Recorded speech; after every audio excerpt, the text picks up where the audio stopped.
Hey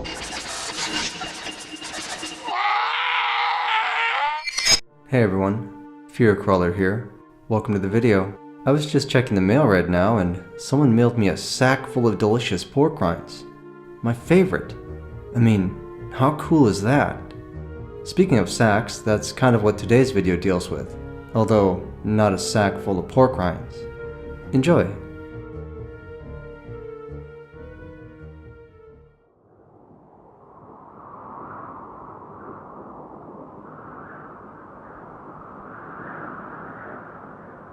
The old farmhouse was barely visible through the dense snowfall blanketing the countryside.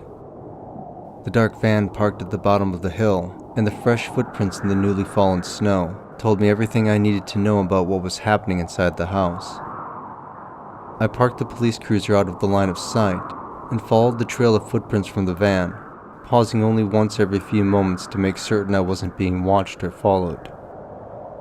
I had to be careful. This situation was extremely delicate. The footprints led straight to the storm cellar of the house. My sidearm felt like ice against my hand as I pulled it from the holster and tightened my grip on the handle.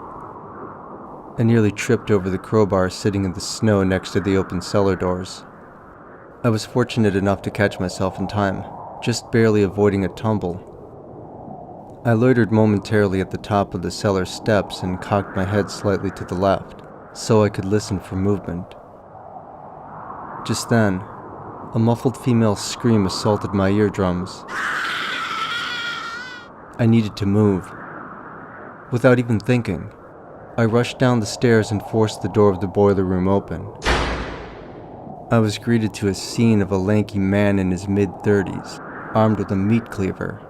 He was leaning over the bound and gagged female, the cleaver in his hand raised just above her wrists, as his other hand gripped her restraints. On the left side of the room, the small workbench was littered with the severed limbs that had spilled from the bloody tan potato sack resting on top of it. A few of the arms had landed on the floor, making for a gruesome sight. I cocked back the hammer of my pistol, identified myself as a police officer, and ordered him to drop the blade. He turned his head to look at me. He was horrified. His stringy hair, soaked in sweat, left a glistening trail on his brow as he slowly raised himself from the floor. His t-shirt was soaked with perspiration. He shook violently as he gripped the cleaver with both hands like a samurai sword, holding it out in front of him and challenging me to move. I knew he had no intention of dropping the weapon, and he was way too close for me to try and dodge if he had swung. I made one final request for him to drop his weapon, before firing 2 rounds into his center mass. He collapsed to the cement floor like a bag of potting soil. I watched as the light drained from his eyes, leaving only a vacant and hollow stare on his face. But now the woman was trying frantically to scream through the tape on her mouth. It was clear that she had never watched someone die before. It was a look I was all too familiar with. Her muffled cries were overwhelming and made my head swim, so much so that I had to go back outside and bury my face in a handful of snow, just before vomiting my breakfast. I returned to the woman and told her I'd be back as soon as I could. I made my way back to the van and found the keys still in the ignition. I drove it onto the property and parked it inside the barn next to the farmhouse. The driver had left his ID on the seat. I returned to the entrance of the cellar and picked up the crowbar I had tripped over earlier.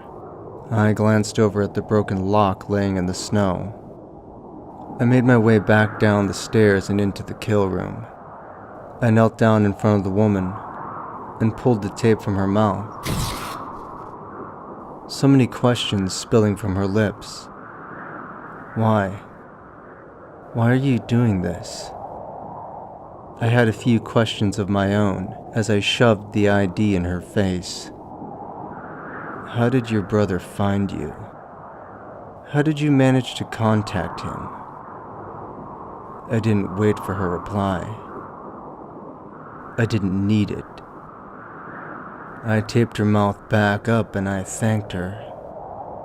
You see, If her brother hadn't tracked her down and tried to free her, I'd have only had 2 arms to add to my sack. But now, I had 4.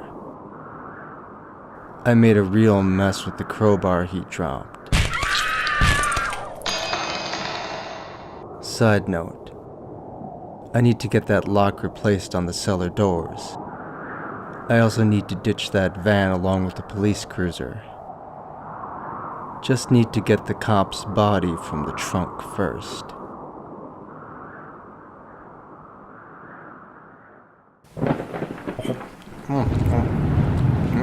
These are actually pretty good.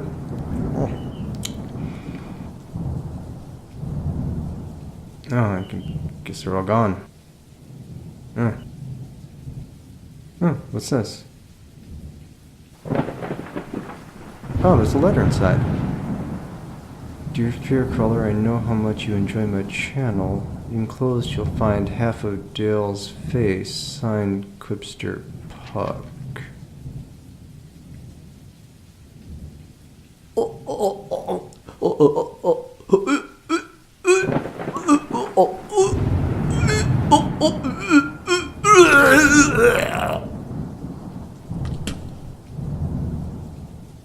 I'll see you later.